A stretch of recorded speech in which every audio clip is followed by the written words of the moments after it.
Well, I think the fact that he was the first to make bottle fermented sparkling wine in South Africa with very limited knowledge at that time, but also with this inspired view of trying to do something new.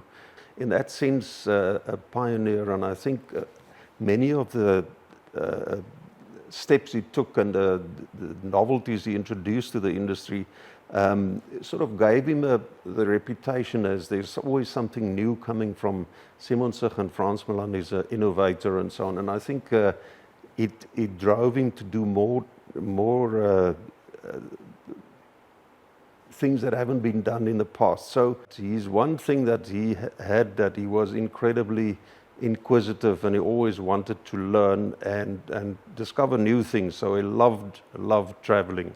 And in 1969, he left on quite an extended tour of the winelands of Europe, and came back, and he realized that the only variety that he could do the bottle fermented wine with would be Chenin Blanc.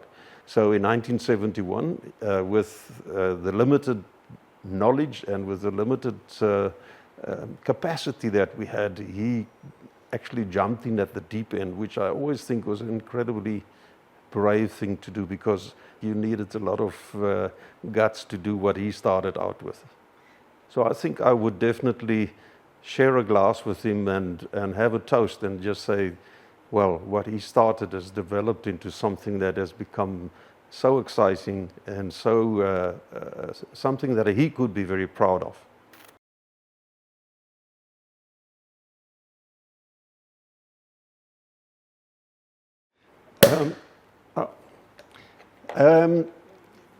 I definitely loved spending time in the cellar, especially after school. I used to go into the cellar to see what's happening, because there was one thing in the cellar, that there was always action. There was always activities taking place, whether it was bottling or labeling, or they were filtering wine and so on. So it was an interesting place to spend time, and quite often I would jump in and help with certain of the jobs. My first memories of the Kaapse Vonkel was definitely occasions like that, family around the table.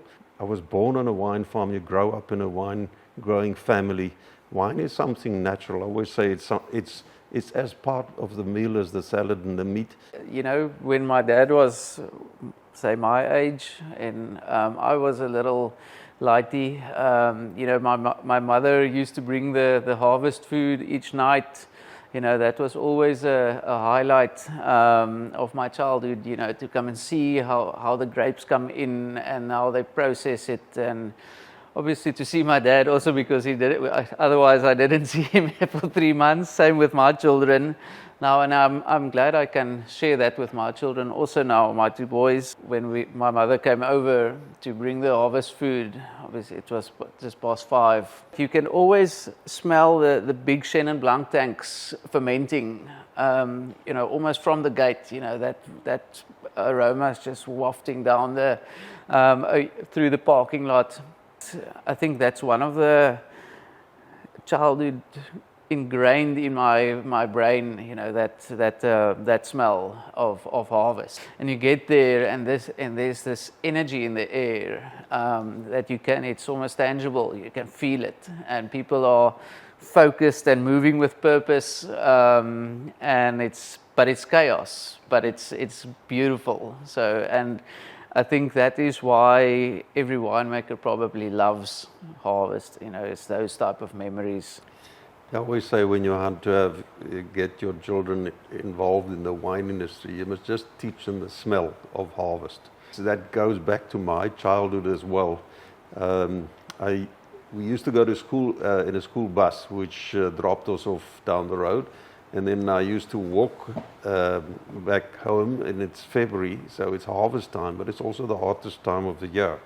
And my route home would take me through the pressing cellar. So I would take a glass and go to the tank where the soetmos, you know, the fermenting juice, was fermenting. It's ice cold, it's 35 degrees outside, and that was like my cool drink. I would have 2 or 3 glasses just to put your mind at rest. You know, alcohol levels only about 1%. It's sweet must, or sweet grape must, and with a little bit of sparkle. But obviously, you smell and the taste of it is something that I think what got me hooked and fall in love with wine or wine making even before I was legal drinking age.